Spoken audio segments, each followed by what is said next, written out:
నిన్న అమలాపురంలో జరిగినటువంటి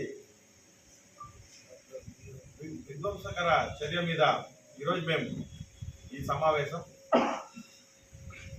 కోనసీమ జిల్లాకు డాక్టర్ బిఆర్ అంబేద్కర్ గారి పేరుని ఈ రాష్ట్ర ప్రభుత్వం ప్రకటించిన తరువాత ఈ అల్లర్లు జరగడం నిజంగానే అత్యంత బాధాకరం. ప్రజాస్వామ్యవాదులందరూ కూడా ముక్త కంఠంతో ఖండించాల్సినటువంటి పరిస్థితి. మనం ఒకసారి గమనిస్తే జిల్లాల విభజన తరువాత చారిత్రాత్మక పురాణ పురుషుల పేర్లను కూడా కొన్ని జిల్లాలకు పెట్టడం జరిగింది. వాటిని అన్నింటినీ కూడా మనం స్వాగతించాం. అయితే అంతకంటే వారి కంటే ప్రపంచం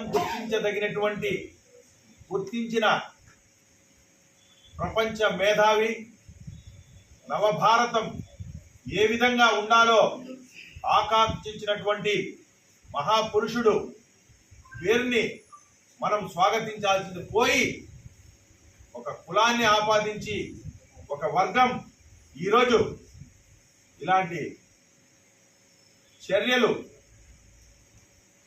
పాల్పడడం అత్యంత బాధాకరం.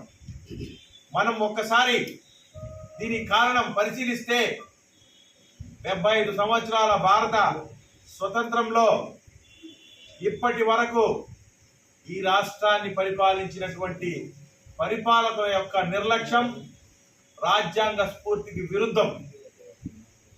ఈరోజు అంబేద్కర్ గారి యొక్క దేశభక్తిని, ఆయన చేసినటువంటి అనేకమైనటువంటి కార్యక్రమాలు, కార్మికులకు హక్కులు, మహిళలకు హక్కులు, ఉద్యోగస్తులకు హక్కులు, ఈ దేశంలో ఆర్థిక వ్యవస్థ ఎలా ఉండాలో రూపొందించినటువంటి థీసిస్ థియరీ ద్వారా ఈరోజు ఆర్బీఐ నిలబడింది. ఎన్నో ఆటుపోట్లు ఎదుర్కొన్నటువంటి ఈ భారత ఆర్థిక వ్యవస్థ ఈరోజు ముందుకు పోతా ఉంది అంటే అది అంబేద్కర్ గారి యొక్క చొరవ తనమే తప్ప మరి ఒకటి కాదు. మనం ఇప్పుడు చూస్తున్నాం శ్రీలంకలో జరుగుతున్నటువంటి ఆర్థిక సంక్షోభం. అలాంటి సంక్షోభం అంబేద్కర్ గారే ఈయనటువంటి థీసిస్ థియరీ లేకుంటే మనం ఒక్కసారి భారతదేశ ఆర్థిక వ్యవస్థ